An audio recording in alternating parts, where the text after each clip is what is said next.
Here we go. All right. Why don't you begin by telling me a little bit about yourself? Well, hi to you, Paul. We've only just met properly, and hi to any audience members who are viewing this. I am Josh, sometimes known as Sonata. That's my YouTube sort of moniker.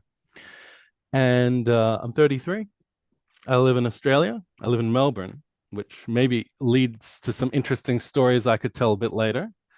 I have been a kind of Paul Vanderklay enthusiast for a few months now, on and off. But I find the levels of discussion really interesting and intriguing. I find the topics just, God, this is what's been missing for so many years in some ways. I almost see it as like in some ways, like an even deeper, well, especially because you don't have the time constraints of like old school television. But there's a level in which I'm reminded of like really thoughtful television that used to exist back in the day, especially on sort of more public networks. I'm thinking of the Australian ABC and SBS before they got worse, and they have gotten worse. I don't really watch TV anymore. Um, I feel like that's enough of a ramble about me and about you. Paul, hit me with some questions. Anything you'd like to know about me? All right. Tell me about the home you grew up in. Did you grow up going to church? Just a little bit, not a whole lot. What kind of church did Um, you go to? so the strongest association with any given church would probably be Catholicism. Okay. I wonder what that evokes in you, but I think you want to hear what I say first. Well, tell me, are your parents still together? No, no. Okay. How old were you when they split up? Oh boy. I have to I have this funny thing where I have trouble placing the age Okay. of like historical events. I don't know if that's a funny thing peculiar to me. I remember it. I remember because I'm a very open person, so I will just throw things out there. I almost helped to cause it because my parents were fighting so much that Mm, my sister started running away, and one time she took me mm, and we went to my nana's house, who was the the staunch Catholic of the family, you could say, mm, which might come up later. And this, and look, the marriage was dead. The marriage had been dead for a long time, mm, and me going away with her, it just kind of made them say, "Yep, it needs to end." So it mm. ended, and I think I was about 9-ish, something Okay. like that. Your sister's older? Sister is older, both my sisters. Okay. How much older? Both about 4 or 5 years. Okay. So I mean, there's a pretty big difference between a 9-year-old and a 13-year-old in terms of understanding what's going on. And so taking you away with them, they probably were also tired of the conflict and wanted to get out. Yeah. And did you then live with your mother or you split time between them? So I've basically lived with my mother ever since, and I've spent some time with my father. My father and I, much more recently, had some period where we weren't talking, where Mm, we were not in a good place. I'm trying to sort of repair things there. hmm We've sort of had a mutual reaching out and a talking, but the honest to God truth is, we're in a very, very different headspaces of where the world is. It's mm, one of those old, politics yeah. and values and worldviews thing is, and he struggles to see what I've seen, and I know where he's coming from already. I grew up in it, Yeah. and I think Yeah. he's like, he doesn't put it in these terms. I will say this to his credit, he's a fairly patient and reliable man, Good. and it's a very thoughtful man. Okay. He's not entirely unlike you, actually, which I'm sure the Freudians in the audience are probably thinking, "Oh, what's going on there?" But look, I don't have time to care. Speculate as you will, but no, the temperament is largely good, and I may have taken some good cues from that in my development. But Mm. the lack of courage and the lack of willingness to see what's happening and to really get in the trenches and think about what that's like, especially from my generation and how we're feeling and the way we're cornered. Mm. It's Well, tell me just more some about failures that. there. What trenches and how cornered? Well, that brings up a very interesting topic, and I'd just like to quickly, for as a little aside, I made a little list of topics that we could hit on, and you basically hit on one of them. Okay. And they go with some basic identity questions, which I think we're covering. Music. We've got to talk about music, Paul. I hope you like music. Sonata. I mean Sonata. the YouTube name. Yeah, yeah. My favorite word. As I would answer to the the inside the actor studio questions. No, Oh, you're not familiar with those? no. 10 lovely questions, very good to getting to know someone. And one of the questions is, what is your favorite word? Problem is, I don't really do favorites. Yeah, I struggle with favorites. I can be a little bit similar sometimes, but like I can do it if I need to, just come up with something that's pretty high on the list, I guess, and go with that. You still don't like it. It just doesn't come to mind. I'm a pastor. I should say Jesus, but that just doesn't quite go the right way. I don't think so. He's Um, everyone's favorite, isn't he? so, well, you've sort of mapped out a few things. Yeah. Are you working? Are you in school? What's your life look like? Um, I'm not working and I'm not in school. I'm technically what they call a NEET, but What's that? NEET, not in employment, education, or training. It's almost a derogatory term. Oh, is that an But it's Australian word no, term? it's fairly international actually. Oh. It's fascinating seeing what corners of the internet you apparently haven't hung out in. Well, I certainly have hung out in people who categorize, but I've never heard the term. Yeah, So it's do an you acronym. live? Where do you live? How do you live? So I live with my mother and I'm on what you would call the disability support pension.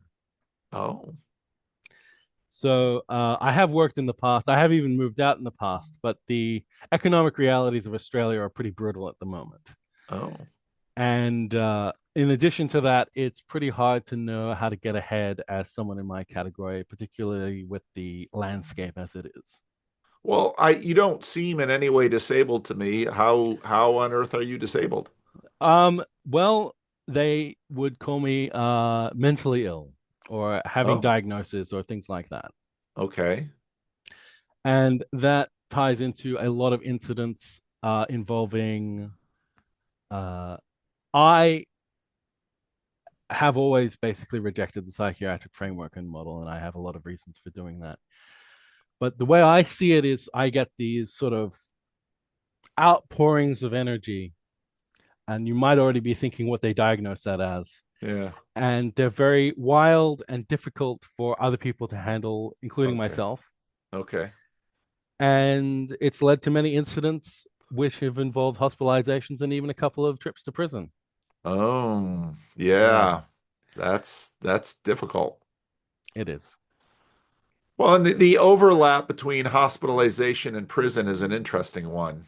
It is. I met a lot of people who belonged in either category at different times, and maybe they had been sorted into the wrong one because of whoever was running the show that day. That's So right. I'm That's very right. serious about that. I've met I I know I know a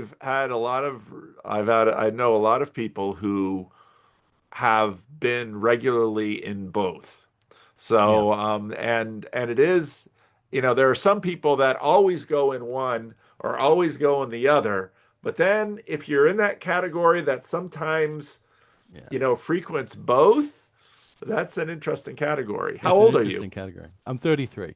33. Okay. Well, you struck me as younger, but I hard kind to of give tell. that impression, don't I? Yeah. I've gotten that before. Just on the topic of topics, and I'm Okay. sure there's more stuff. There are probably already threads you want to pick at Oh because yeah, you're that I'm a very very curious nosy about it. person.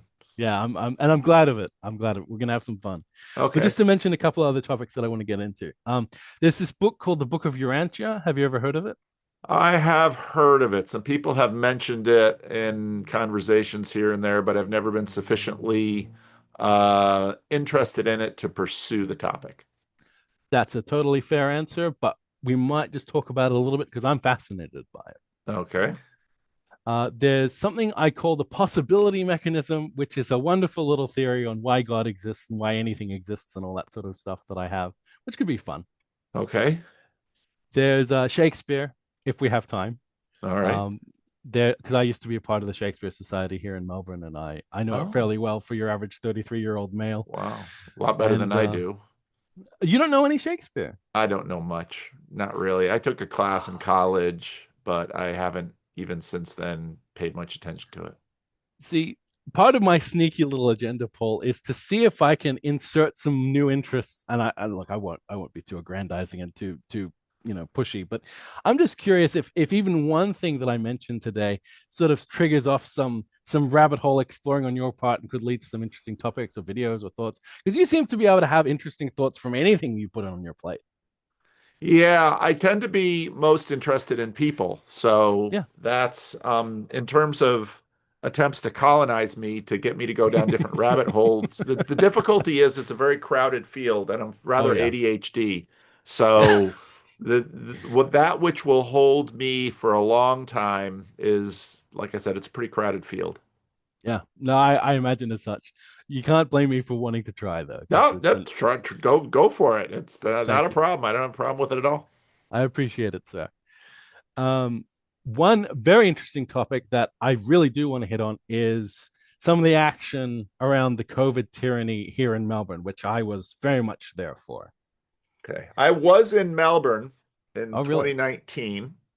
A friend of mine, he became a friend after, I started making these videos about Jordan Peterson, and someone from Melbourne contacted me and said, I'm going to bring you out here to do a conference about Jordan Peterson. I was like, what?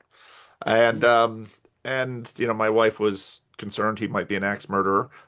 He wasn't, and he's since become a good friend. And I even let him participate in an online Bible study that is mostly just Living Stones people. I usually keep the internet people out, but I let him in. So I did spend a lovely week in Melbourne, and it's a beautiful city. It's a beautiful It city. really can be. It's suffering, and it did suffer back then, and it's still not really. It's There's a lot of problems in Your Australia. comments about the economy fascinate me because the reputation that Australia has is, they really haven't had a recession as such in forever. And so, Australia seems prosperous, but I'm curious about that. Okay.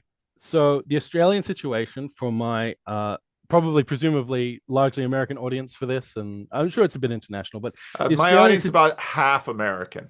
yeah, that makes sense. So the Australian situation is becoming dire, but it's not good, and I don't see anything that's going to improve it anytime soon. The what we call it the cost of living crisis, so just the cost of food, the cost of rent, Yeah, yeah, cost of basically everything essential and then everything else as well, is just squeezing everybody harder and harder and harder. yeah. It's It's true of really America bad. too. That's true of Yeah. America too. And I figured as much. Like so don't think that we're getting away unscathed. The Australian economy basically boils down to exploitation and government propping it up. The major ways that these manifest are we have the resources industry, which for an advanced, intelligent, high infrastructure nation, we should be manufacturing, and we used to, but we don't anymore. We should be in high tech. We could, but we don't really. We should be in all sorts of industries. We should be basically taking our resources, doing something with them here, Yeah, and be an absolute economic powerhouse. Almost yeah, like not many people realize Australia could kind of rival America or Europe, not necessarily outright exceed them, but like be really substantially prosperous in a way that would give us a massive degree of independence. yeah. And there's a lot to be said that the Americans fundamentally and other external forces and other internal forces just aren't interested in a truly independent, powerful Australia. We're not an independent nation by any stretch of the imagination Mm, because we're under the British, in a legal political sense. We're under the Americans because, look, we're just a part of the global American empire. I don't think that has to be controversial. And we don't get like very good treatment, as no one does. And the corporate hegemony is rapacious. You know, they just extract the resources, make it somewhere else.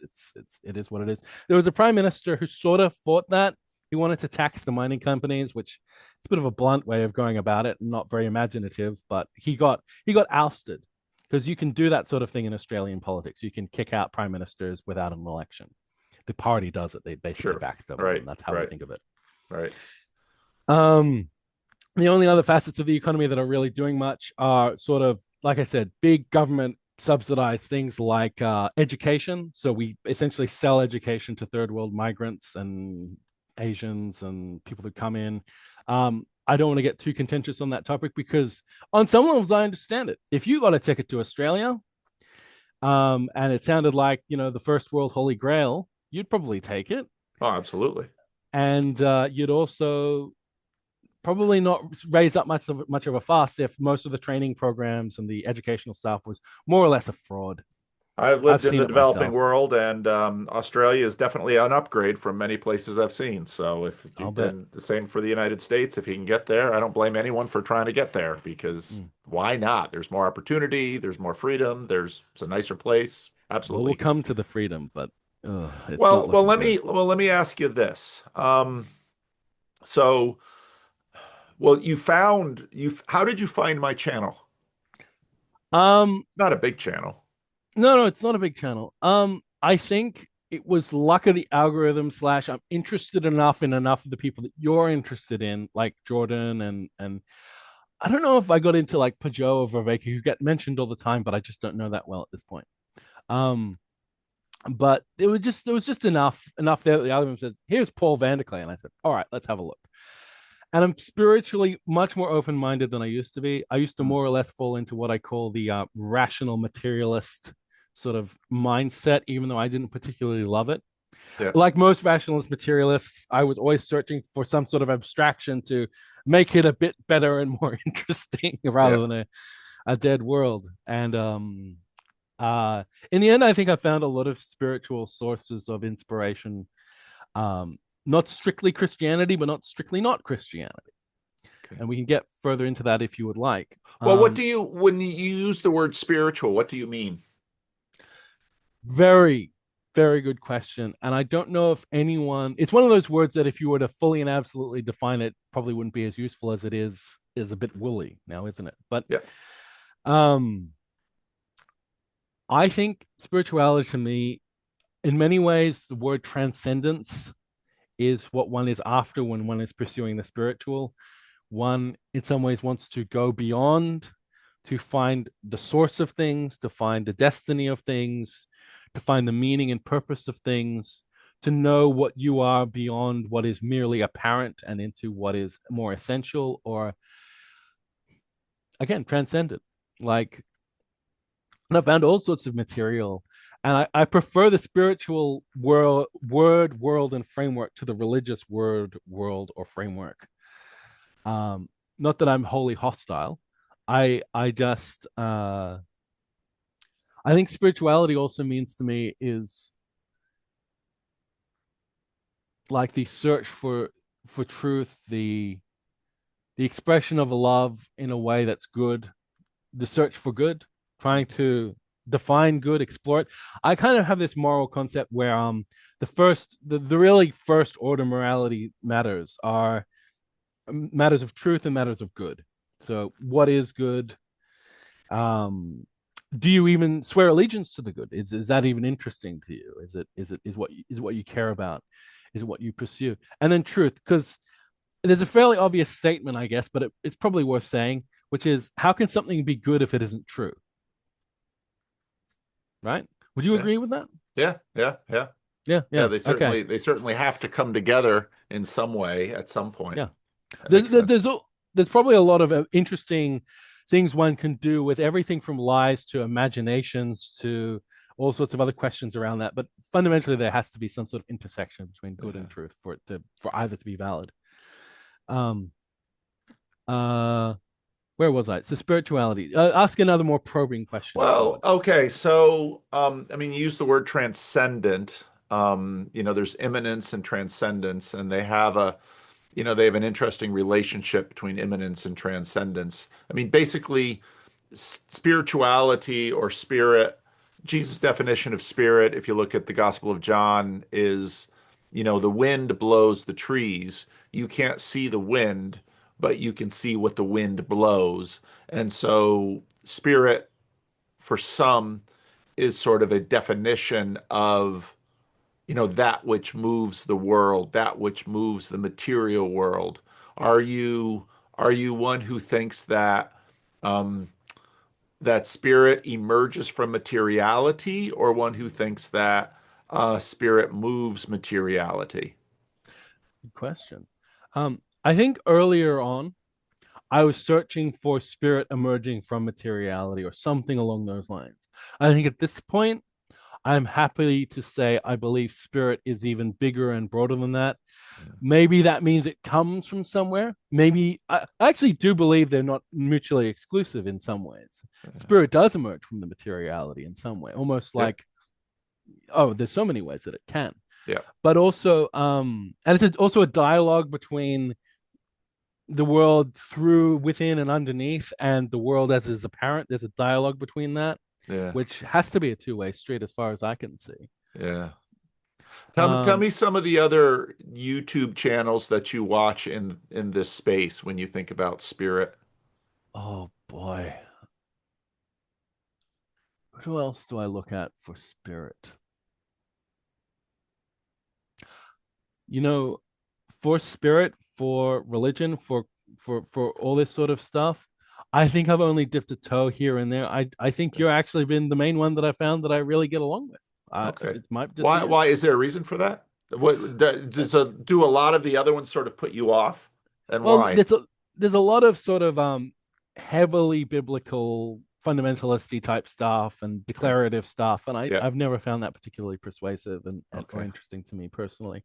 Even though I this is a bit of an aside, and I want to come back to your question, but there's this funny thing that happens. Everyone around the world has to have a relationship with America. It's kind of mandatory. Mm, yeah. And as a younger person, my relationship was with America was to hell with the wars, to hell with Bush.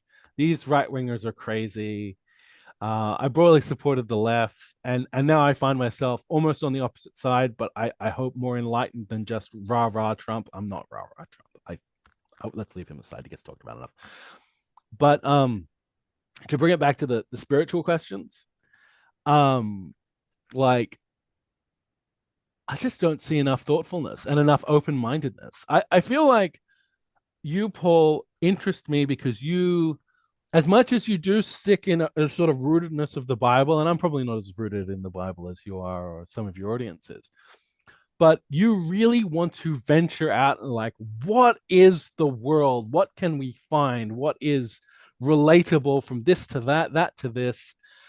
It's and I just don't see other people out there. Maybe you can suggest some. I don't mind. Maybe your audience in the comments can suggest them. I'm really open minded. I got time. Yeah, I think that's been a part of the corner, as we sometimes call it here, in terms Mm, of the community of channels and the other, most of the other channels are smaller, but that um that openness and I think it's an appetite for discovery mm, that sort of characterizes it. And even though, my belief is that everybody has something that somewhere that they're speaking from. I don't think there are people with everybody's coming from somewhere. mm. And I'm just very curious about where people are coming from. And I I think I'm just interested to hear and to know where they're coming from, especially if they've found, I haven't really sorted out the whole Randos thing, but you found your way to get a slot. And I know a lot of Mm-hmm. people are going to watch that if we post this, and they're going to be like, "How did he get a slot?" And I haven't managed to get one yet, and I feel I'm really sorry. bad about that. I But you're pulled out pretty all the persistent. stops. I am. I You're know. quite I'm persistent, which look, is I'm good, well, which I like. I Um, really appreciated you giving me the time. And I just gotta say to anyone who's like, all right, Josh, Sonata, whatever you call yourself.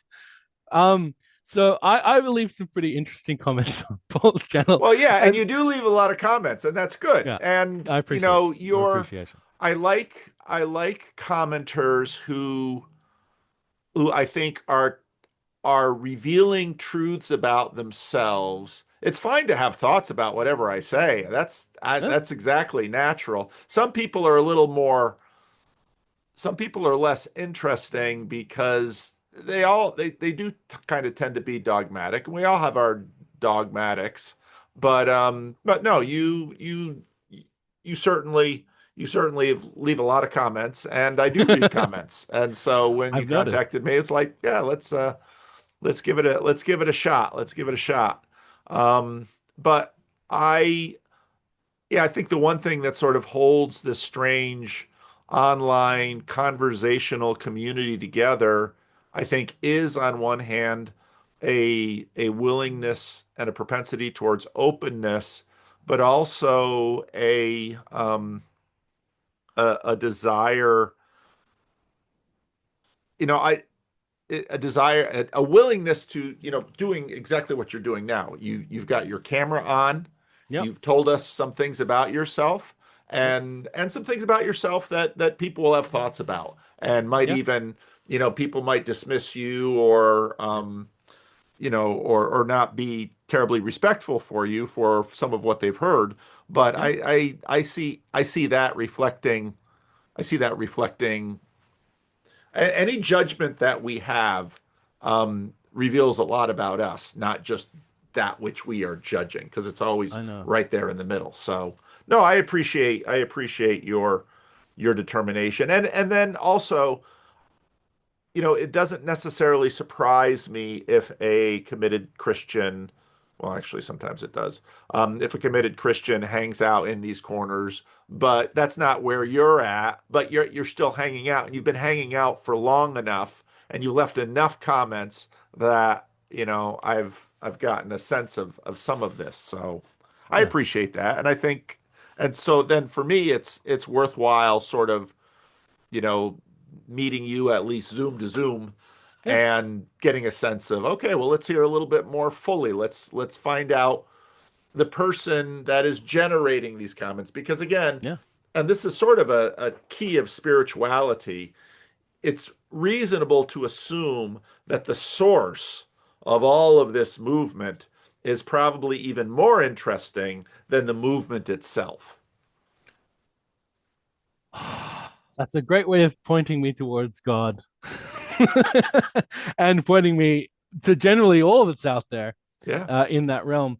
Um, and Paul, sometimes I'm really mad at him.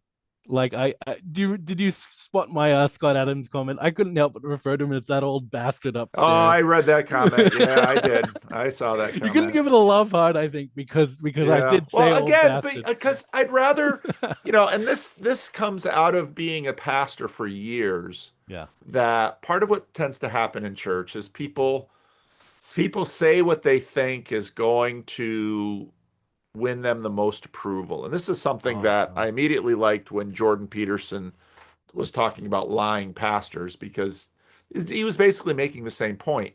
If your if your livelihood depends on pleasing a bunch of people, you're going to lie, or you're going to just your speech is going to make you uninteresting. And so Mm, I don't have a problem with people saying, um, making the kind of comments that you make, because I'm much more interested in the source of the comments than mm. necessarily the comment itself. It, dare I say, there was enough of a peaking of your imagination from what some of what I was saying that you just had to say, I want to meet this guy. Yeah, yeah. And so, I you really contacted me. I thought, yeah, let's do it. Let's find out. and I really appreciated that. And you have been, I'm not, this is not a judgment. I'm almost joking. You've been a little taciturn in your responses. Like you'll love some things, you say just a little things. One thing you said, as you may have noticed very early on, drove me completely nuts. And you will maybe one day realize why saying which Joshua are you might make someone like me just go, oh my God. But that was a while ago. Well, That what was a did I while ago. say? You just asked me which Joshua are you? Oh, yeah, because there are a bunch of you. And it's Yeah. difficult. It's difficult on this side of the YouTube screen Oh yeah. because there's so many of you. And, if I can see your face and listen to you talk and get enough of your ideas. Now, that Yeah. doesn't mean I will remember everything forever, No, but you at don't have least to. it at least gives me a start. And so right away Yeah. when you said you're in Melbourne, I thought, okay, and so my mind just starts ticking through. But that's been 7 years ago already, so it's Yeah. hard Yeah. for me to remember everybody that I met even in Melbourne, even though it was a small event. But Yeah. it Yeah. is, it is interesting. Part of what's interesting to me is why is this little channel and this little community and all these idiosyncratic topics met with hours of rambling? Part of me is just always curious, why would anybody pay any attention to this? Because the reality is that in real life, it's only after about 5 minutes people are ready to have you done talking. So, and that includes me done talking. Right. And I know that YouTube's a little different. We can do other things, but obviously your being on disability means you probably watch a fair amount of YouTube. And Yeah. so then to me, it's curious about, okay, what about my channel or this little corner? Are there any other channels in the corner that you leave comments on? Um, I would like to. I would like to because I have not fully explored the corner almost at all. Okay. What I did explore a while ago was the Bridges of Meaning Discord. Oh, okay. And that was interesting. It was Yeah. also a mixed experience. Yeah. I probably rubbed some people the wrong way, and they probably rubbed me the wrong way in some They're ways. used to that. It's called Yeah, yeah. Discord for a reason. It's called Discord for a reason, damn straight. Um, I think I ultimately left. I think I was just a bit too challenging and a bit too uh I kind of had this way of always making it about me, but that was also my way of trying to provoke something interesting out of it, you know? Yeah. And I can admit to that. I can admit that I was sort of bursting into spaces and just blathering. I hope I wasn't like absurdly obnoxious, but I was just trying to see what happened. And I don't want to get into all the recriminations and the little dramas that happened and things like that. But what I will say is it was a very interesting experience, but it was an experience that did end. Is it an experience that's over permanently? Possibly not. Possibly I'll go back. But I Yeah. also am a little leery of getting to onto Discord all the time, Yeah. answering everything. Yeah. Like it's a whole thing to be Yeah. on Yeah. Discord Yeah. Well, I and got to and to be warn a you yeah, that if, in fact, again, if we publish this video on my channel, some yeah. other people of some other channels might, ask me for contact information because, and that's, you know, I'm watching what's happening now after Scott Adams' death. And of Mm, course, his following was orders of magnitude larger than mine. And I'm really curious to see what sort of happens. I sometimes wonder if I were to stop or I were to die, what would become of this whole thing? And I don't mm, know.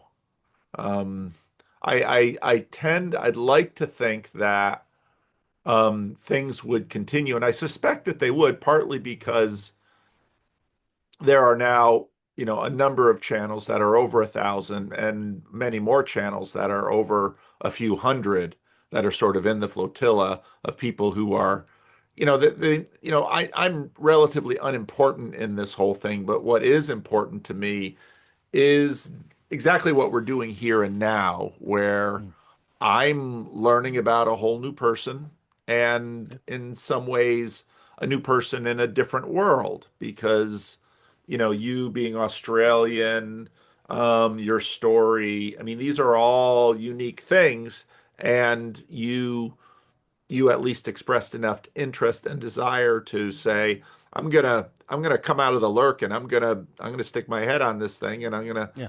get in Vanderklay's face and I'm gonna tell him some things. So I respect that.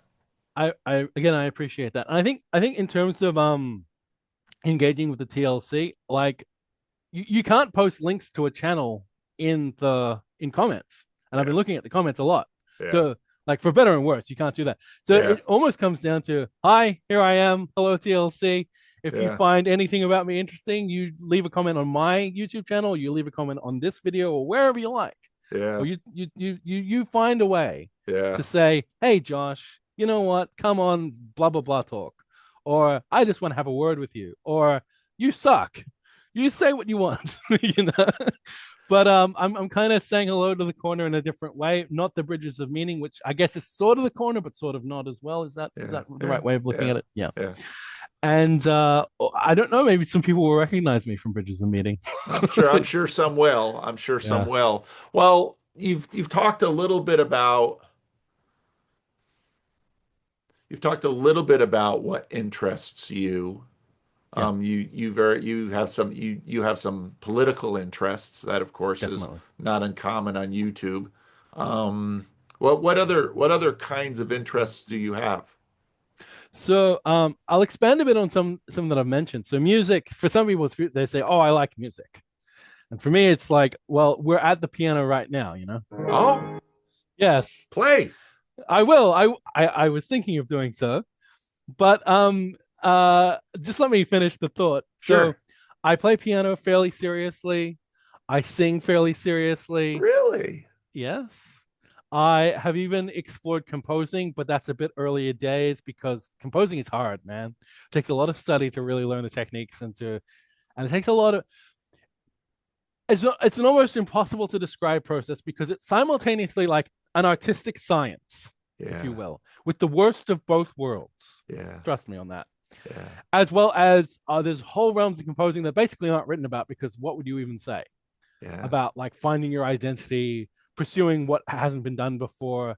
Like originality by definition is unquantifiable. yeah. But anyway, apart from composing, so and I also play guitar. So I love music. Like so, you know, I'm not. I do make an effort not to be Mr. Neat, just sitting at home playing video games, watching YouTube. I try to do something, and as you might have guessed, my aspiration is to be a creative figure. That's probably one of the best prospects that I have for my life, including other things. But let's leave that aside. Um, so you know, my actual channel is me starting to try and build this creative musical career, and it doesn't just have music. I write. I love poetry. I love Shakespeare. I love essays. I love I've actually, as I was saying before, with spirituality, there are different fields of that I've been pursuing. One that I would mention is near death experiences. I find them fascinating. Oh, well, tell me your channel a second so I can look at it a minute, and that way I'll be Um, able to put it in the notes. I really appreciate that. So it's look if you search sonata, you'll get people playing sonatas. But if you Right. search sonata and something like agitated fun with Chopin, you should get me.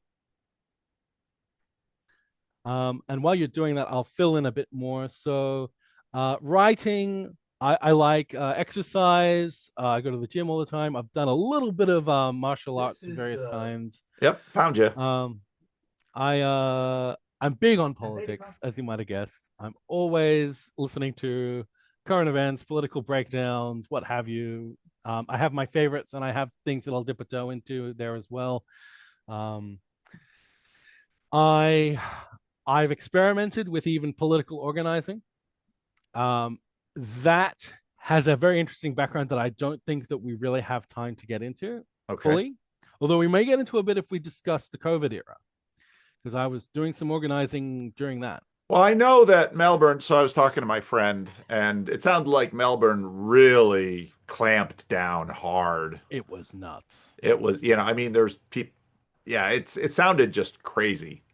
Um, So, if I may put on the tinfoil hat, I know you've never struck me as a big conspiracy guy, Paul, and I think you can find Grim Grizz. Do you know who Grim Grizz is? he's been mentioned. I think I've seen his face a couple of times. Yeah, Yeah, yeah, you'd like his channel. You should go to his maybe I channel. would. Maybe I Maybe would. he'll do a fringe encounter with you. That could be fun. Um, I'm open to that possibility. But if I had to guess what the Melbourne thing was, on the surface, you could say, "Oh, look, it's just our overbearing government being typically overbearing and trying to do the right thing for everyone, and the right thing for everyone is maximum control over everything, which is kind of their modus operandi." But if I were to entertain some bigger thoughts than that, Melbourne was the test case of could we do this anywhere and everywhere?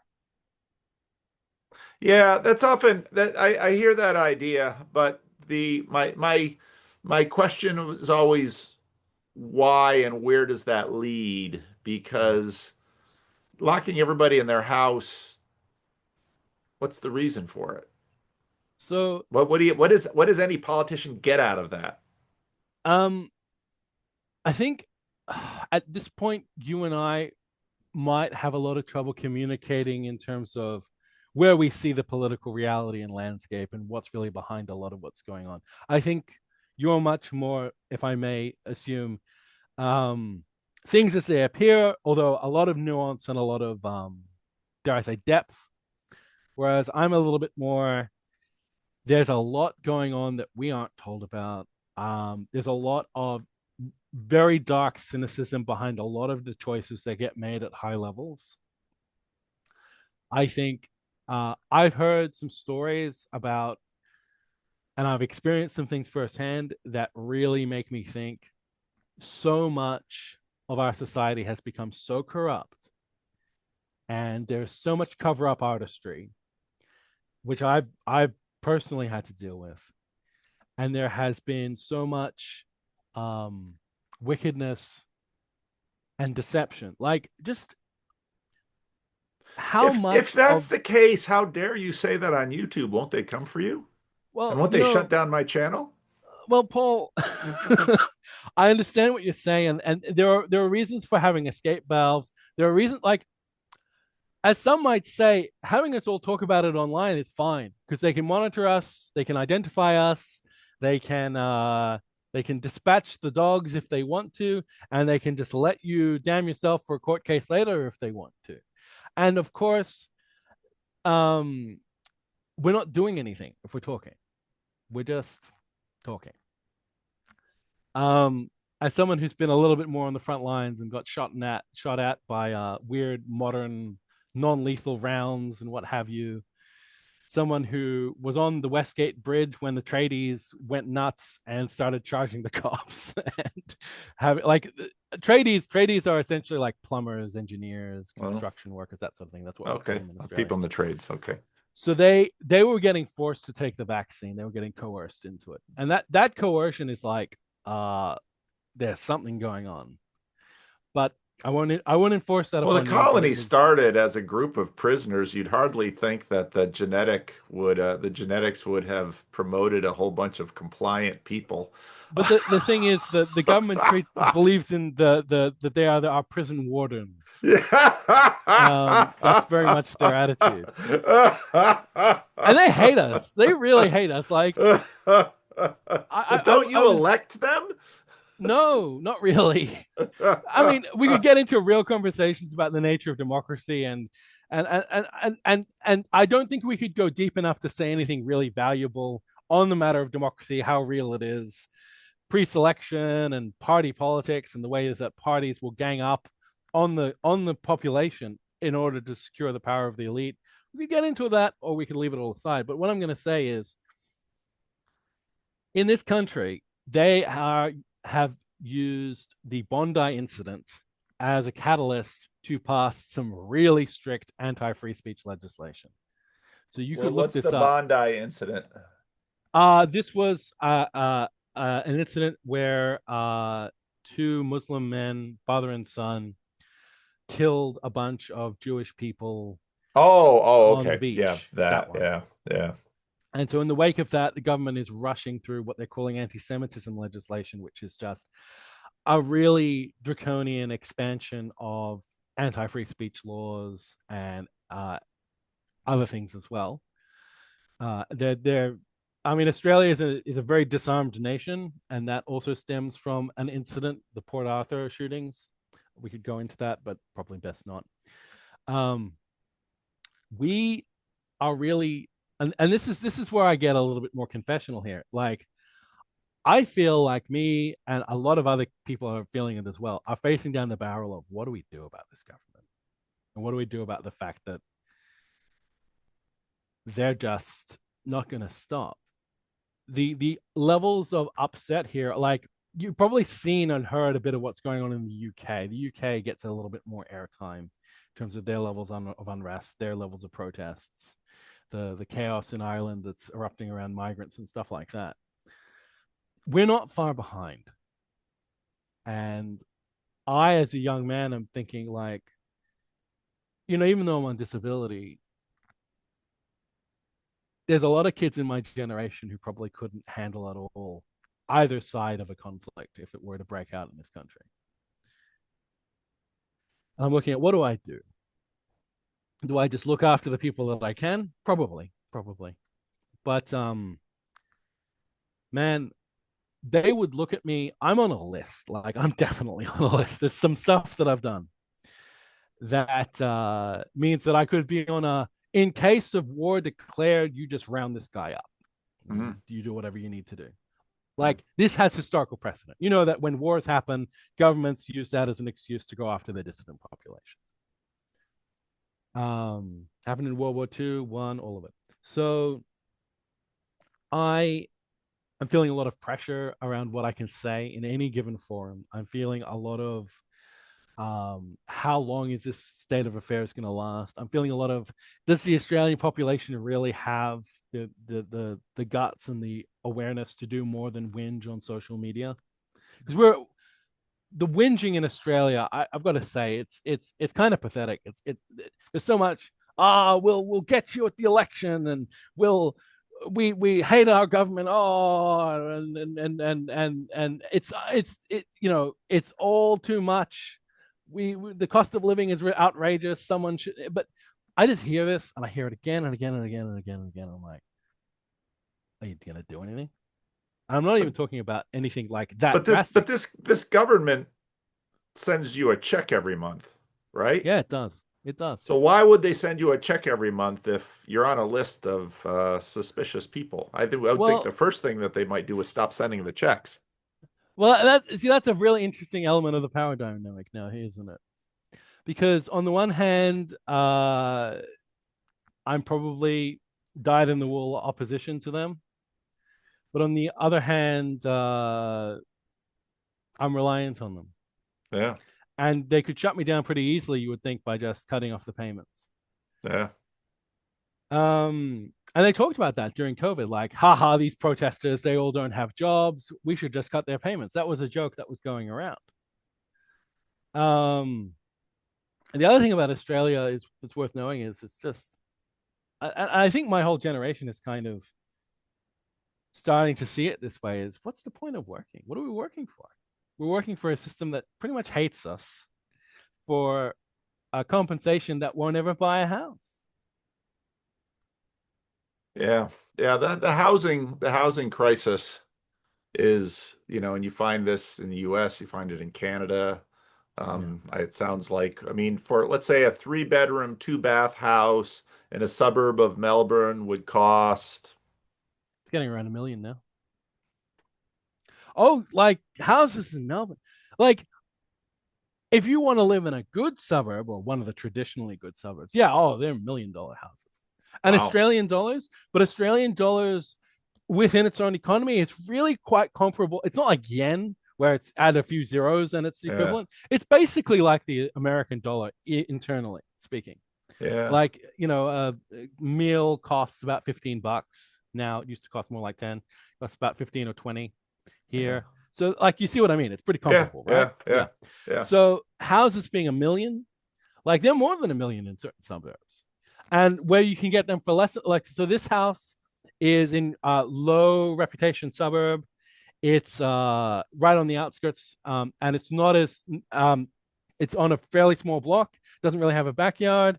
Um, it's like an attempt to really miniaturize an acceptable sort of suburban family dwelling, like barely, maybe it's that's it. And it's about 500,000. Okay, okay, all right.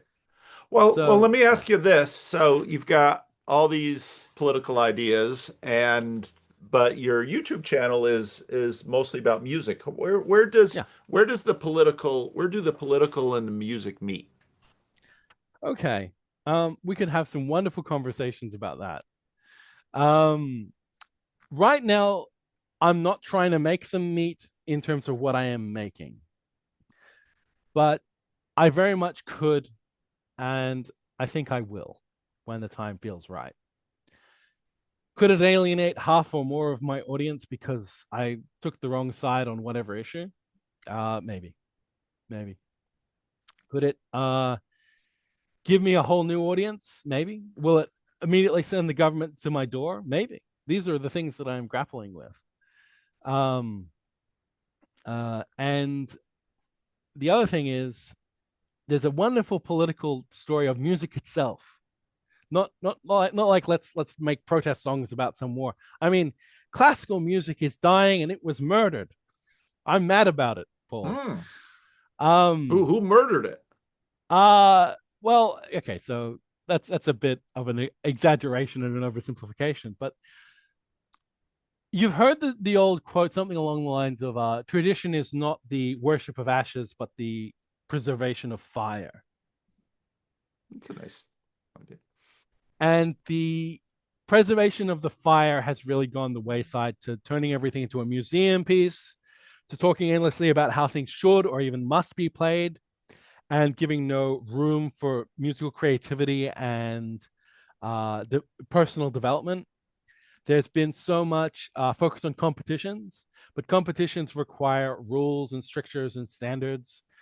And there's a lot of gatekeeping in classical music, and I mean a lot. So it's been very much taken over by these ideas to do with how the composer would have wanted it to be played, how the historical realities would have informed the performance. And it's turned it all into something so academic that no one cares, as in Hmm. no one in the public cares. The initiated aficionados are arguing this way and the other while the whole thing dies. And I'm just thinking, wouldn't it be interesting to take a piano piece, like a classic piano piece, and put words to it and sing it and play it, which not many people have done. Almost no one has done that. That's Well, something that there's I a lot want of to see. hymns that are that. Maybe. Yeah. Um, but him world is not the popular world, as you know. Sorry, Paul. And it's breaking out into that popular consciousness again and getting people to appreciate music that isn't just a succession of loops or the same loop for 3 minutes, which some Yeah. music literally is. Yeah. And Yeah. and getting them to see that those expressive qualities again, because to me the essence of the music isn't the literal music, even though I love so much of the music that's been written in the style. The essence of the music is that it's got more change in it, Yeah. more personal expression, more changes in loud and soft and little nuances within that, that there's more voices in the music, which is more of a compositional term, but it refers to the amount of independent parts that are doing something unique. And that when you combine not just not looping every 4 seconds or every bar, if you will, or whatever it is, with many independent parts that are always changing, it creates this kind of music that just it's, you could call it through composed or you could call it anything, but it's constant change, finding very novel ways of keeping the music coherent without making it absolutely repetitive. There's so much in it and so much potential still untapped, I feel. Um, Do you think it's because attention, I mean, what you said about, I mean, attention spans, if you really want to appreciate, some of this classical music, yeah. it requires a lot of the listener. It really does. There's a strong argument for that. I think there are some ways around that, but it also Oh, I'm would not saying be that's a bad thing. no, I'm Um, not saying, and I don't think you are. I'm also going to say there is this movement, and I think you've picked up on it, of both young people, but also Gen Xers and older, who are saying, you know what? I got dumbed down, whether it was TV or TikTok or stupid political arguments or just mediocre culture. And they're like, you know what? I want to go back, listen to the great things. I want to figure out where it went wrong. I want to see a resurrection of the good, the true, and the beautiful, including, I don't want to necessarily say complex, but ambitious. And I think that there could be a wave. I'm not talking about the biggest wave ever because this is not going to be, trending on TikTok anytime soon. But I think a lot of the people who are disaffected with what's trending on TikTok could be very interested in going, actually, I've heard about Bach, Mozart, and Beethoven all my life. I don't know anything about them. and they might say, "Hey, actually, I'm gonna do the deep dive." But if they do the deep dive and they immediately come across a bunch of snobs arguing over a bunch of pedantic points to do with historically informed playing, and they see every independently minded pianist gets crushed in the competitions, and this is literally happening. Chopin International, the Van Cliburn. There were some, and this was actually promising. There were outrages over the more creative pianists getting snubbed by the juries, but that's progress. And I really want to see people just fall in love with the stuff. It's really easy to fall in love with, and you will want to put your time and attention into it, and you will say, "My good, well, okay, I've got to play something, don't I, Yeah, please Paul? I've do. I've got to play something." So here's what I'm going to do. I'm at the piano right now. Can you just give me a number out of 10? How acceptable is the piano sound coming through this titchy little mic? So It's all right. We can make it out. yeah, good enough. Yeah, yep, yep. So I was thinking of doing this, and we're going to do it, Paul. I'm going to do my best here to jury rig some sort of setup up, and I will play a little something. Okay. So, what are you in the mood for, Paul? Would you like Beethoven, Bach, Chopin, Tchaikovsky? Who grabs your fancy? Oh, Any let's do name some you've ever been Bach. curious about? Bach, of course. Um, okay. I'm gonna do that one. I need to check my little pedal. Which prelude or invention? Yeah, it's got to be an invention. I think nine. So I'll play a piece that goes for about 2 or 3 minutes, Sounds good. if you're happy with that. Yep. And things could go wrong. They can always go wrong, especially with a setup as janky as this, because the iPad is literally centimeters away from covering up the camera. And I do need my sheet music, and I do have this cord in the way. So please be gentle. And if they're a little screw up, sorry, audience, but they do happen. And I'll just make this comment. The illusion of perfection created by modern recorded music is actually a detriment to the reality of live music. I'm sure you've seen this, Paul, in church and in many other instances. Oh yeah, yeah. That people kind of can't handle real music anymore, and it's unfortunate. Nonetheless, I shall strive to be as perfect as I can be, because it's just what pianists do. We Go get for it. mad about it. Nah, don't worry about it. Okay, here we go.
Thank you.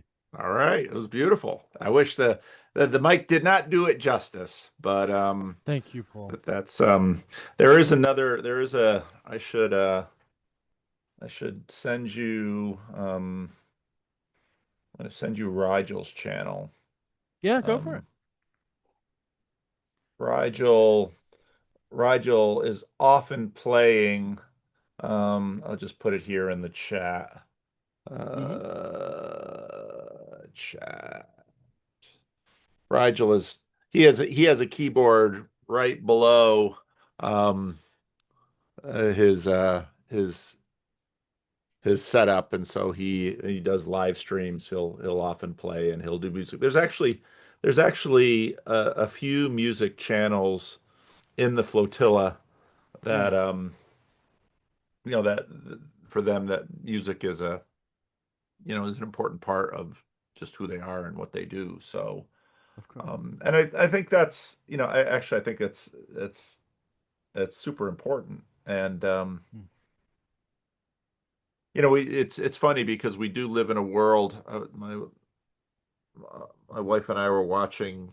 Um, it was Victoria. It was by Masterpiece Theater. But whenever you watch something that's sort of before 19th century and before recorded music, you always have to recognize that the only way people could enjoy music would be to either generate it themselves or be around others who are doing it. And that Mm. fundamentally changes how we relate to it. Yes. Um, and yeah, all of this recorded music that we just live in the midst of. And you're right, it's engineered, in some cases it's auto-tuned, it's repeated. It's a fundamentally different experience and thing than than what it naturally is. And you do see that in church because there are churches that maybe they don't have a pianist or they don't have anybody who can play the guitar or anything, and so they'll use we'll call it canned music, and it's just I'd rather when we didn't have anyone to play, we just sang everything a cappella, and it was beautiful. It really Yeah, worked well, and it really can. I have no I have no doubts about that. I haven't played much in the last few years, but I grew up playing the violin, the Suzuki method. So I started in first grade, Oh, and so then the first few years you play all by ear, and then music gets introduced to you, and then you learn to read music, et cetera, et cetera. But actually, just now the musicians were practicing in the sanctuary, and one of them's like, "Pastor, you and Chemo should do a song, you on the violin and him on the piano." And so we'll see if that happens. But that'd be lovely. And you should definitely post the results, Paul. well, people think that if I, you know, if I'm going to this violin somebody gifted me through the channel. I had a wonderful conversation with someone um, who I mean, music and the violin was really important to him. And in some ways, it sort of saved his life and changed his world. And so he sent me a violin that he had. And but what people at church don't realize is that it's not a matter of practicing the song. I could, because of my Suzuki training, once they tell me the song, if I know the song, I can probably just play it. Hmm. But to play it well, Yes. real is what that all the practicing is not practicing on the song, it's practicing the technique because the violin is a very Difficult temperamental instrument. instrument and I've to played enough violin myself to actually know exactly what you're talking yeah, about, you can Paul. you can play something, but to really play it well and to really have that instrument sing, that requires a lot of practice because Yeah. there is a lot of rust. And the truth is, I played most of the time I played, I was inches shorter and probably 100 pounds lighter. And so the muscle memory is in there, but the body that's getting that's playing through is a different body. So So you know what, Paul? I'm a stranger, probably to the audience, so to speak, and even to you for now. Well, we're getting past that, but I have to play well. You, on the other hand, Paul, have a devoted audience. They just want to hear you. the first time, so the I mean, again, the church is struggling. It's a little church, and so I took out the violin. It was not this violin. It was much. It was the same violin I had in high school, and so it was a cheap instrument when it was bought in the 70s. And so I was playing that for a service because we needed some music. And it was funny because I had no idea how many old women had cameras in their purses they took out and they took pictures of it. And one of the founding members of the congregation who wasn't seeing so well looked up and who is that strange man playing the violin? It's the same guy that's been preaching to you for the last 15 years. But so yeah, yeah, yeah. But music, I mean, music is a fascinating, I think in a lot of ways, we just don't understand what music is to Yeah. us. It's so powerful, it's so magical. I There's a mean, musicologist in the corner too who he doesn't leave a comment all that often, but yeah, there are some here that are real musicians and they know their stuff and they study this and it is mysterious. There's like no bottom to it. there's no bottom to it, is the thing that frustrates. So there are people out there who will say, actually, we've done basically everything, nothing new under the sun. All we can do is fiddle, fiddle, like, and I mean, fiddle with little bits of it. Yeah, yeah. And I just, to me, almost any piece of music, if you go deeply into it enough, you take it on its own terms enough, or you just find whatever it does to you, they all feel different. Every last piece. Look, I've played so many pieces by the same composer. I've and I know there's more out there, of course, but I've listened to so much music of different kinds. Video game music is another thing that I enjoy, for example. I am of my generation, of course. Um, how anyone, well, no, I do kind of understand how people get it into their heads that, like, all stories have been told. It's all kind of the same, all the same formulas and stuff. But if you really want to see it, you can. It's like a person. Like, someone can get obsessed with the idea that, oh, look, they're all just sheep, they're all cattle, or they're all the same formula person. And when you really look, you're just like, no, uniqueness is everywhere. And that's also another thing, dare I say it, that comes up in some of the spiritual writings and matters that I've been looking at. The quality of uniqueness is part of the idea. It's interesting. You, I mean, you're a musician, so for musicians, the auditory is really important. Your Australian accent sort of comes and goes. This is actually one of the famous little mysteries of Josh. I have had what people have described as an American accent from Yeah. a very young age. I've only visited America once when I was about 18 for a month. That's all. So that's the maximum of my exposure directly. My father is American, but he is from Minnesota. It's a mild accent from whatever he's got. And I don't know if I picked up on it, really.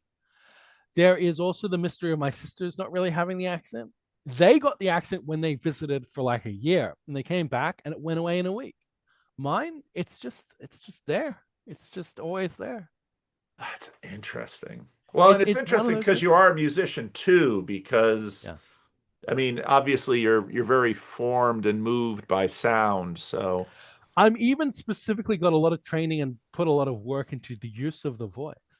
But I hmm, can't hear my own accent. To me, I'm just speaking normally. It's sure, just sure. it just feels default. Yeah, Actually, sorry, go on. no, I was gonna say every now and then certain things you say you can hear the Aussie in there, but so Yeah. much of it is American Midwest. I've got to teach Americans the great joy of using the word mate. And of course, the best use of the word mate is the threatening mate. It's the, do we have a problem here, mate? that kind of stuff. Yeah, it's good stuff. You'll never know it because you can't use it. I am like the only person with an American accent. I'm exaggerating, but I am the only person with an American accent who can correctly use the word mate just as an Australian would, Yeah. and they're always slightly baffled by it because like that's the wrong accent, but it's the right usage. Yeah. Yes. Yeah. Yeah. Yeah. Yeah. That's true. That's true. So Speaking of, what do you disagree with your father on? oh, now we're getting into an interesting one. Well, if you want to get into politics, I don't really want to get into politics. I want then to let's know not get what I into want to it. get into the I want to understand your relationship with your Okay. Midwestern father. How did he Um, get to Australia? How did he meet your um, mother? he ultimately rejected America socially. This is his way of putting it. Mm. He found Australia to be a better culture to be in. Oh. There was also the problems of his family, which have never been super clear to me. He Mm-hmm. came from what you might call an upper middle class background. Mm-hmm. To just give you a sense of that, in the family, there was a patriarch who was an Air Force engineer who went on to be like a legal consultant for that kind of work. There's a dean of a college, a medium sized college, who was an economics professor. There's a corporate executive, and there's some sort of high level technician. So that gives you a sense of that kind of family, Yeah, yeah. right? But there was a falseness to it, or a pressure to it, not quite. Look, there's a wonderful quality that Australia has, which is just an authenticity that most other countries in the world just they wouldn't quite get it necessarily right away. But this is one of the most be yourself, let it all hang out, don't worry about presenting. Like you can think of the British, for example, presentation, class issues and struggles. It's big there. America, you have to be hopeful and the American dream, and we have our big constitution, our founding. You're always loud about who you are and all this stuff. And again, I'm generalizing as is obvious, but in Australia, we came here to and I put this attitude. The attitude of American freedom is we're going to build our own country. I'm going to write lots of great declarative documents. Australia, the attitude was you come here, you bugger off into the bush, you find your own patch of land, bam, done. You're free of the English Empire. There you go. I mean, that's my way of putting it, right? We didn't have to shoot people and write famous documents. I tease you I guys. get I it. I tease get you it. I guys. get it. But sorry, I don't know if all your audience, some Don't Americans worry are about just them. don't worry about them. Okay, but uh, Australia is a wonderfully authentic country, and this is the madness of our government is it just doesn't reflect us at all. Hmm. Um, we love a joke. We love. We probably take the taking everyone down a peg thing a bit too seriously. Americans are too into the world of temporarily embarrassed millionaires, that sort of thing. And Australians are a bit too much into what we call the tall poppy syndrome, where Yeah. the bring the guy who thinks he's all that down by a joke can get to Yeah. this point of any ambitious boys. How dare you want to stand out and do something notable? You've got to be a shit kicker like the rest of us. You got to. It's almost like a working class pride that Australia has, that is almost inimitable. Like literally, many people joke the unofficial Australian anthem is a song called "Working Class Man" by Jimmy Barnes. Worth a listen. Hmm. If anyone wants to give it a shot one day, it'll just be 4 minutes of your time, and it's got references to America and stuff like that in the song. Because how can we not be? We're ever since World War II, we've been in the empire, Yeah. Yeah. But and like Australians really don't hate Americans. Don't get that idea. No, I We don't like get that idea at all because that's me more talking to the audience, of course. But yeah, yeah. During the Second World War, when I listened to my buddy from Melbourne, he says, during the Second World War, Australia had its troops all over there, and then Japan starts coming down, and Australia's like, "Hey, Mama England, you got to help us," and Mama England's like, and it was the Americans that came over. well, So, there is an argument along those lines. Like it goes even deeper than that. There were like critical the best Australian detachments were like stuck in Southeast Asia, supposed to look after the remnants of the British colonial empire as the Japanese were advancing. And there was this big political kerfuffle in Australia. This is part of our story of the war about let's just get these guys out of there. They're not going to be able to hold, and we need them. Yeah. Um, I don't even quite remember how it all got resolved. I think our guy essentially said, "Look, we're taking them back, and you're Yeah. And British." the Australians fought with distinction. You know, Well, there's this other thing that I think Americans could know about and be interested in. The Australian war tradition in our culture is just heavy with tragedy. hmm. One way you could put it is we've always been dragged into someone else's war with nothing to do with us, whether that's Yeah, World War One. Gallipoli. That was in the Yeah, First you've World heard of War. that. Yeah. Yeah, you know some stuff then, Paul. Yeah. But there's a movie in Australia starring Mel Gibson of all people called Gallipoli, which is yeah, basically about the ending is we all just charged into the gunfire, and that was the end of that. It's not a happy ending, but No. yeah. It's we're if we're mad at the Americans, and I think a lot of Americans would actually be on board with this at this stage of the game. A lot of Americans aren't happy with the Empire either. Yeah. Yeah. We don't want to get dragged into another place in the desert to get shot at for no good reason. Yeah. And And in the terms of war the in North Iraq and American Afghanistan. colony, Canada was the dutiful son, and America was the rebel, and Yeah. that still holds today in some ways.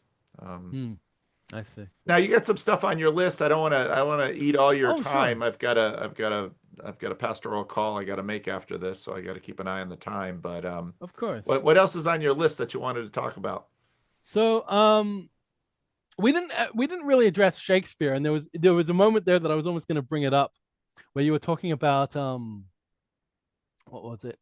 We were talking about my voice, and I was mentioning that I use it. And one of the great things that Shakespeare does is it really trains you how to use your voice because so Hmm. much of it is expressed through the voice. Hmm. So have And you done much drama? um, I guess you could say, yeah, I've done a bit of theater apart from Shakespeare. My main experience was as part of the Shakespeare Society doing readings. Hmm. So we did a lot of readings. I even ran one of them, which I was really happy to do because it was Henry the Fourth Part One, which is maybe my favorite play. But there was something I wanted to talk about, which was, there's a few threads to it.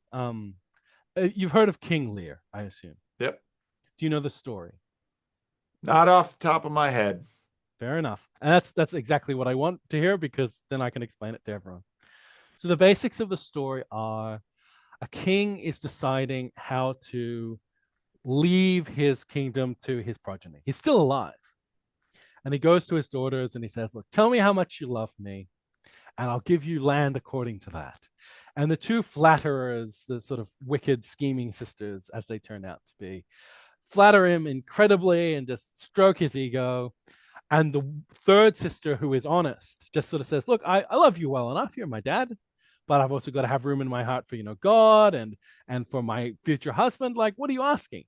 And he was so offended at this, he cast her out, gave all the land to the two sisters, and then discovered that his sisters, while he was still alive, he wanted to kind of go into kingly retirement, whatever that means.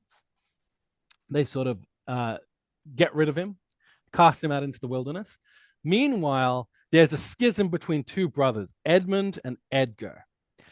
Edmund betrays his brother, Edgar, to try and secure more power.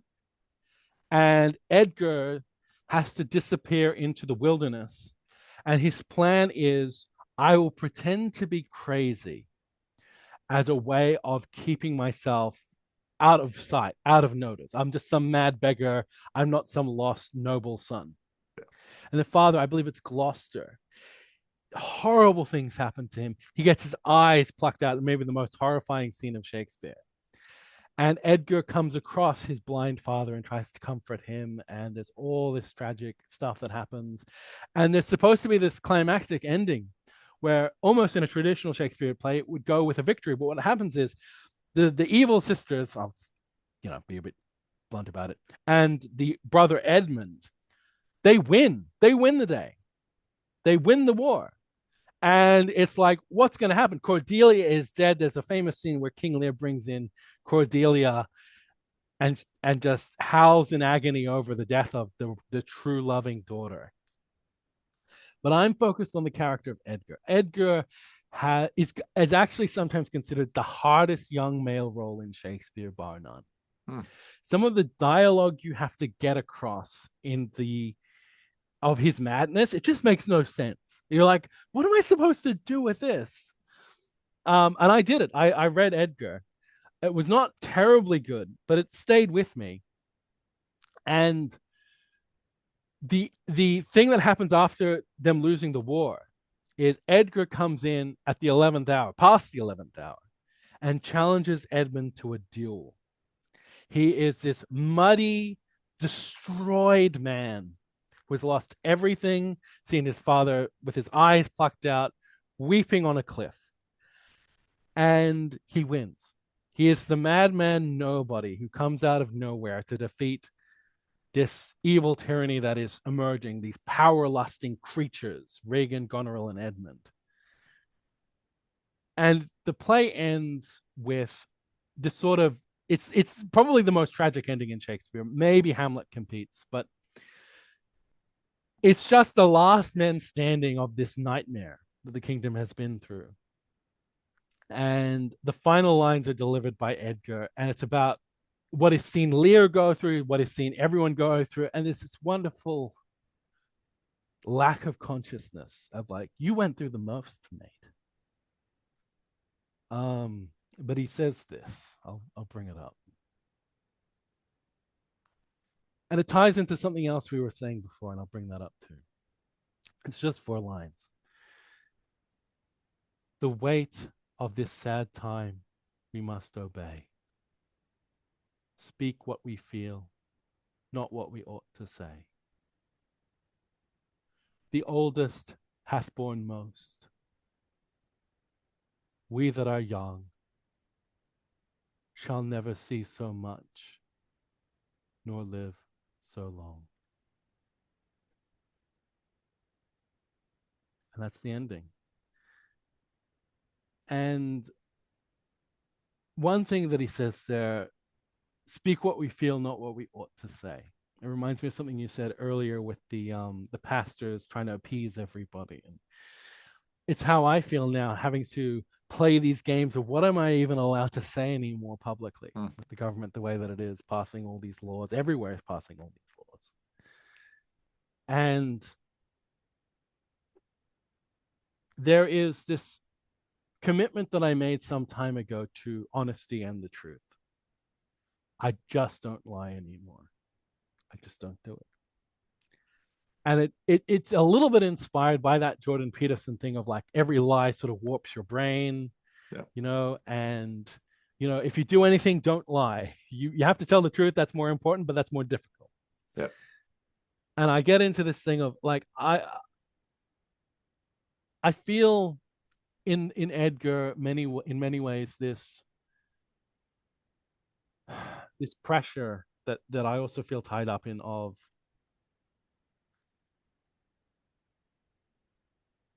how do I keep telling the truth? Who's got my back?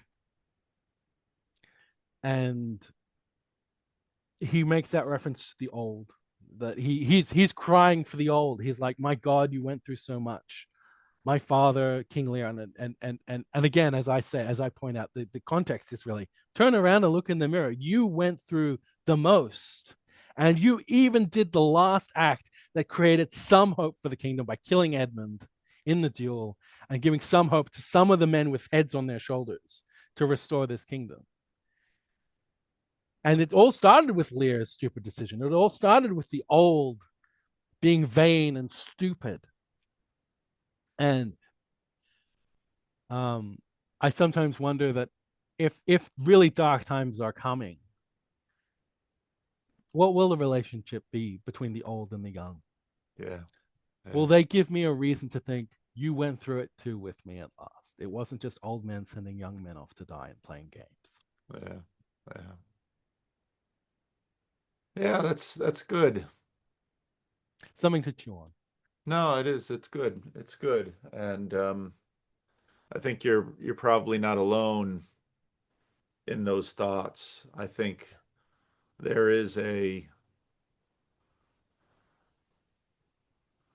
there is a depression, there is a an anxiety about the future, and there is a sense of betrayal between the generations, um, that the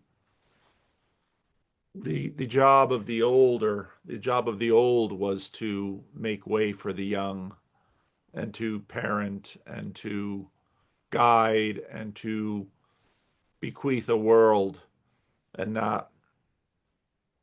not to abdicate and abandoned. Mm. Yeah, no, And I I think could that's see that, I could see why how that fits. yeah. So I think that's actually one of the things that drew me to your channel. I'm seeing a man here who actually seems to understand that to some extent.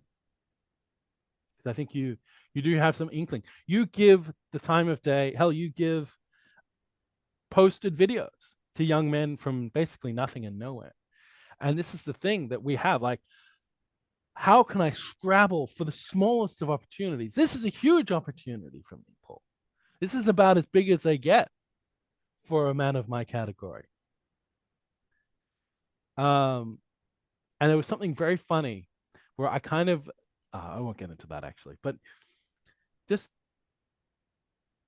I could make friends from this. I could just gain a few subscribers to my music. Like it's all good, right? Yeah. I can be at least a little bit seeking in that way, I think. And I obviously I hope don't mean it in any kind of narcissistic or nasty fashion. But No, I don't feel used. I don't feel used at all.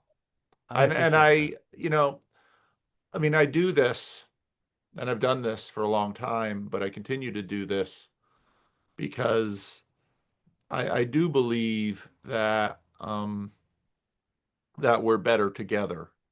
Yeah, And I think part of the despair comes from isolation yeah, and not understanding each other. And but you've got some, with your music and with your Shakespeare, you've got some powerful allies. And those allies are right at the bedrock of our civilization. I mean, yeah, there's nobody more bedrock to the Anglosphere than Shakespeare, yeah. with the exception of, let's say, the King James Bible. But Of course, Paul. well, And you know, I actually, if I had to go with a Bible, I would probably go King James. I've got one, yeah, yeah, and I because I've done the Shakespearean initiation stuff, I can actually just do a reasonable job deciphering the language. yeah, yeah, yeah, It's funny what skills you pick up and how they interrelate. yeah. Do you want to hit another topic that I had written down? Sure, go ahead. Okay, so I'll give you a little choice here. NDE's Conversations with God, which is a book series you may have also heard of, or the Book of Urantia. Which do you feel like pursuing a bit more? Wasn't Conversations with God? What was that from? Neil Um, Donald Walsh, I believe. It oh. was like the 70s or 80s. He I don't know much about either of them. okay, okay. Have Now, you what ever what looked attracts you to the Book of Urantia? okay, well I have it right here. Okay, And you can see this is quite the tome. It's it's a it's a big bigger book. book even than the Bible in terms of just raw words. And Who wrote it? that is a wonderful question, and it has not at all a simple answer. So the backstory of Urantia, and I can hear a lot of fundamentalists just will hate this, but it is supposed to be the next stage of revelation to this world from divine authority. It was revealed over time to a group of small town Americans from, I think, something like oh goodness, I'd have to look at this a bit more carefully to get my uh, eras right. It's something like the 1950s that they put a lot of it together. It is natively written for English, so all the translation stuff around the Bible, which gets very complicated, I'm sure, and it probably is worth looking into if one wants to get serious about one's biblical study. But no, this is written natively for English. It is apparently a complex interplay of some sort of, I don't want to use the word channeling, but like there was someone who was basically mysteriously talking, and it was just the most interesting stuff. And so they started to pursue this person who remains a mystery. Some have speculated on who it is, but they started asking him questions, and they got to this point of, whoa, this is some really mind-blowing stuff. Let's make a book. And the book was supposed to be made. It was on the other end of the phone, if you will. They were saying, make this book, we are going to write it together. And this community group and this, and I'll look at the contents. It's in the book. They'll say, and I'm not trying to say, oh, it's in the book, it must be true, but I'm saying, they're saying, these are this is a chapter by Chief of Evening Stars. This is a chapter by Divine Counselor, Mighty Messenger, One Without Name and Number, the Midwayer Commission, things like that. It sounds all a bit new age and crazy and too good to be true, but the thing that really drew me in was just the quality of the writing. The quality of the writing. I, Again, everyone will have their own response, and I've tried showing this to various people, and they often respond badly to it. How did you Just find like it? I found it mentioned on 4chan, which is particularly hilarious. No, someone was having a very interesting discussion on 4chan, and they mentioned it. I thought, okay, I'll look that up. And another thing that can be said of the book is there is no cult and there is no big fortune associated with it. And that is quite deliberate. They wanted it separate of those things. They didn't want it to be another snake oil, Christian parallel, whatever. They wanted it to be taken seriously on its own terms. So it's in the public domain? It's in the public, it is available online in full and well organized. Oh. So anyone can just open a web browser, type in the Book of Urantia, it'll come up pretty fast. And they've got all 192 papers indexed, and you can click on whatever title interests you. And we have titles of things like, let's have a look. The very first proper chapter, there's a foreword, which everyone should skip. I strongly recommend skip the foreword. It's just theological jargon. It's probably interesting once you get a handle on some of the other things. The very first proper chapter is simply the Universal Father. It is a accessible but still very high level, well written description of God, and it's not out of line with Christianity. It's starting to extend. It's starting to say new things. It's starting to branch out. It's also divided into four major parts: the central and super universes, the local universe, the history of Urantia, and as I'm sure you've been wondering, what is Urantia? Urantia is supposedly the name of our planet from their perspective. And the fourth section of the book, the longest section of the book, is the life and teachings of Jesus. It is a something like 800-page biography of Jesus. Oh, really? Yes. Well, that's interesting. I mean, how is that? Look, even if it was a hoax, you'd got to see how the chutzpah. You got to see the chutzpah, mate, and you Well, got to see how did there's a they put that long together. there's actually a long history of writing biographies for Jesus, and they So that's your happened wheelhouse, fairly mate. early in antiquity, and apparently in the 19th century there was a whole spate of them that came out of the UK. So, um, writing biographies of Jesus, there seems to be no end. So now, when you said from afar, do the people that the entities that these receivers of the book um were receiving it from, where is it coming from? Just Well, it'll tell you more specifically in the course of the book. They're pretty open about it, at least their way of describing it. They're essentially sort of like they almost describe it bureaucratically. Heaven appears to be a little bit bureaucratic in some ways. Although there's plenty of other things there. But let me find something. So there's this midway commission that's all talking about Jesus. It's essentially like we are a bunch of divine celestial beings who have been given this job, and different ones of us will give you different sections. And we are sort of like a commission, and this was our given task. And there are certain parameters in which we have to function. We can't reveal to you too much new science, although we touch on science. They apparently, if you want to take it seriously, reveal a lot of history and a lot of, if you will, the divine perspective on a lot of human matters and human events. What appeals to you about this, and where do you stand with respect to it? Um, I take it seriously. I'm not like it's got to be true. It's definitely true. I'm gonna hold this book up and show it to the world. I'm not quite there, but I am thoroughly intrigued by it. I find it to be,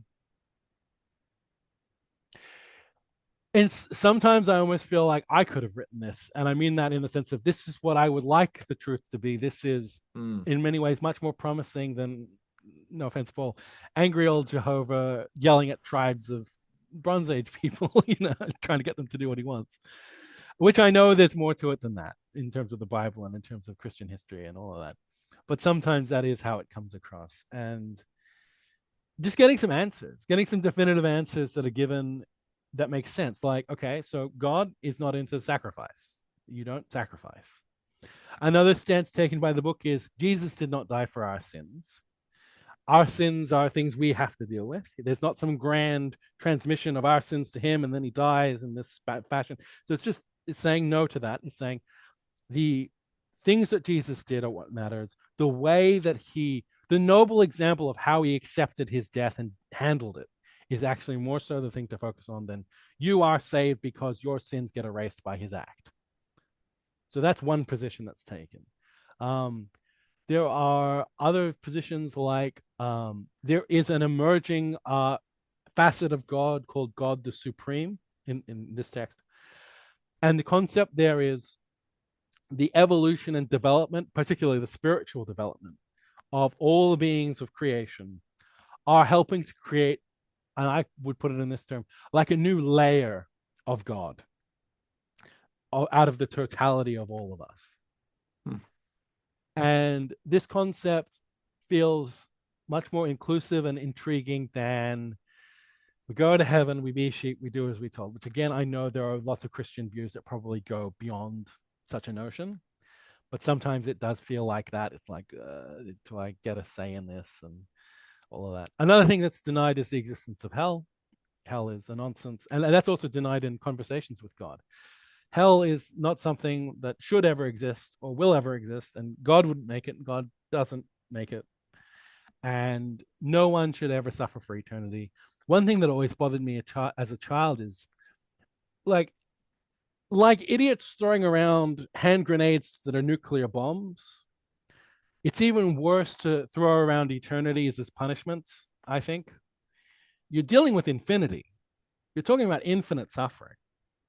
Don't, Hmm. don't go there. No one should. Um, it's one can quibble with the Bible about many things, but the notion of hell and the various other ways of sort of coercing and cajoling people into doing what is demanded has never sat well with me. It doesn't strike me as divine at all. It really comes across to me as people writing that book in such a way to give them power and control and to appeal to their own preferences. And I'll bet you have a much better understanding of the Bible than me. You actually read the whole thing, I presume. Um, I I have. haven't, Have you read the and whole book of Urantia? no, not even close. Oh. I've just gotten a good gist of it. I've read large sections of certain sort of, well, not large sections even. Like I maybe have read almost a quarter, but like you can literally cherry pick based on the titles of the sections what interests you most and go there and then go back to the start and then start at this section. And like I've read a bunch of the biography. I read a bit about from the very start as well, talking about sort of another concept that probably will bother Christians to no end is that the Jesus that we know who lived here is like a certain kind of son of God, and there are many, and they all kind of are part of a much bigger universe than is often kind of really talked about in Christian cosmology, if you will. Sounds similar to Mormonism. Um, you could argue that, but I'm not actually familiar enough to Mormonism to know where to draw the parallels. You might be better able to do that than I am. However, I from what I have learned of Mormonism, it is not as compelling and interesting to me as what I've learned of this book. And I don't want to just dominate everything with me trying to sell everyone a book because I Oh, think you're people fine. have already. Lots of people try to sell things on my channel. Well, again, it's. Can I read a passage or two? Go Just ahead. just just to see I've what got happens, I've and got about 5 more minutes. So that's okay. And then we'll maybe wrap up and figure out where it goes from this. Uh, what's a good one to read? You know what? Let's just start at the beginning. all right. And if this sounds like a good beginning, because it sounds like it to me, because someone I talked to about this was saying, "Oh, this must be the devil trying to get you to worship like these other sons, and they're really demons." And it's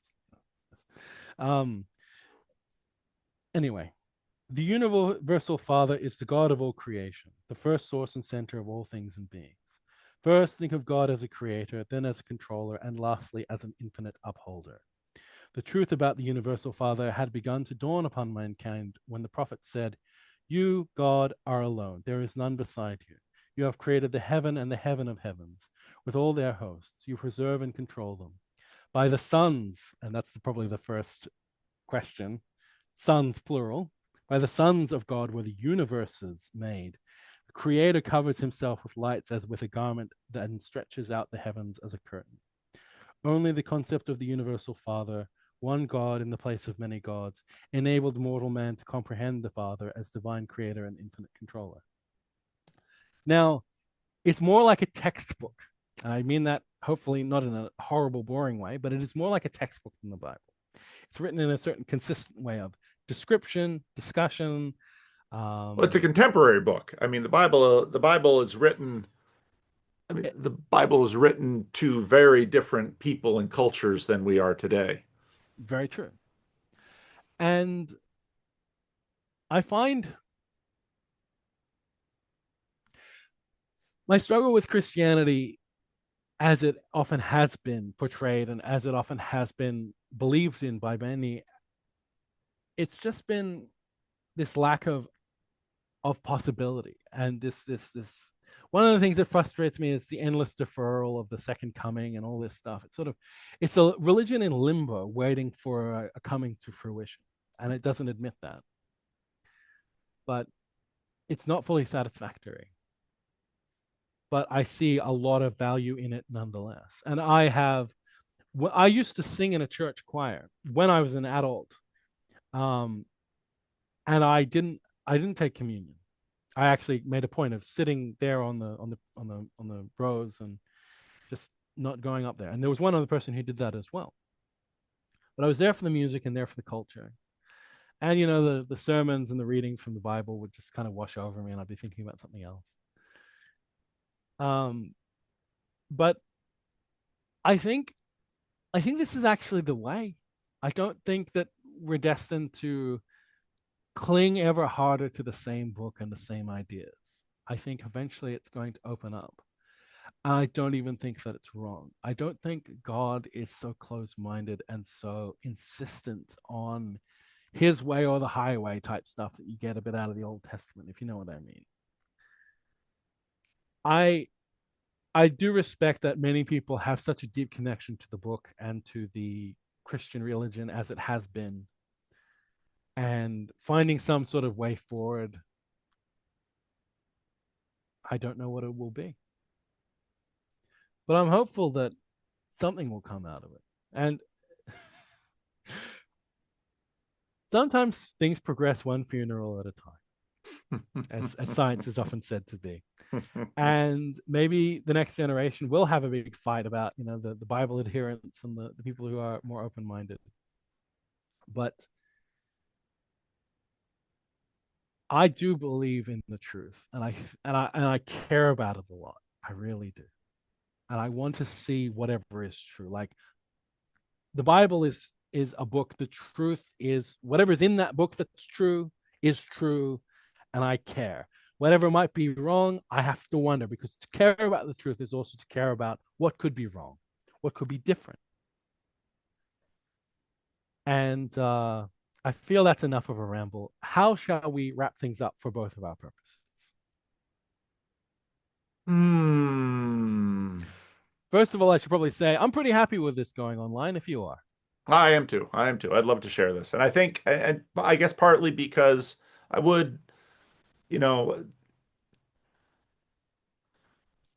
the I think the biggest value that my channel actually offers is an entree into a broader community of potential friends. I think that is the thing I am most proud about my channel, much more proud than any video that I've made or any content that I've made or any idea I've come up with or neologism that I have, because um the people that the friendships and the relationships and all of that, I think that's got so much potential for Yeah, people. And I know that many people have found they've made friends, and that's been very fruitful and productive for them. And so the reason, again, I backed into this, I stumbled into this. The reason I do this is because it would be good to have other people connect with your work and find your channel and talk to you. And um, part of the difficulty is that we're all over the world. I mean, the yeah, in real life thing that I am at least partly responsible for is estuary. And there might be one in Melbourne. I don't know if there's one meeting right now, but the I mean, the idea behind that is to have a very open space in mm, which people can bring who they are and yeah, all the different complexities of who they are into that space, and begin to craft friendships and to not be so isolated. The I look around and I'm spending more and more time in terms of my pastoral work just visiting isolated people. yeah, And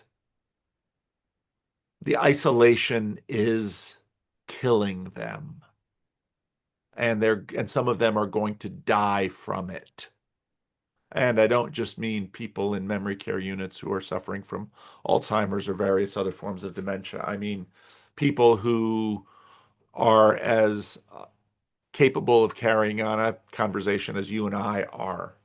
And mm, so, if there's anything, one of the things that I can give to this world is the possibility of, you know, building relationships and finding friends. And if we use the YouTube and the internet for that, I think it's a pretty good use of it. maybe one of the best.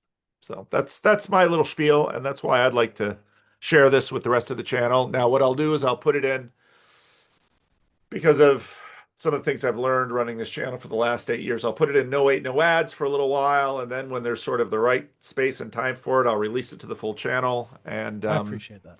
and then yeah, hopefully some people will follow up. And now that they've seen you and they see your comments, they'll probably respond to your comments with a little bit more knowledge, and the comments will get a little bit more richer and a little better. And On the comments, one thing that I've noticed is there's a not to be too critical of people in the audience, but there is a little bit of talking to oneself in the comments. There's a little bit of always, there's a little bit of I'm in my world, I see what I see. yes, I've been interested in, like, so there's this video that this is about. That let's engage with that, and let's also yeah, engage with each other. And yeah. um, it's fine. You only, I'm sure, as part of your job, you can only engage with people where they're at. Same is true of political organizing.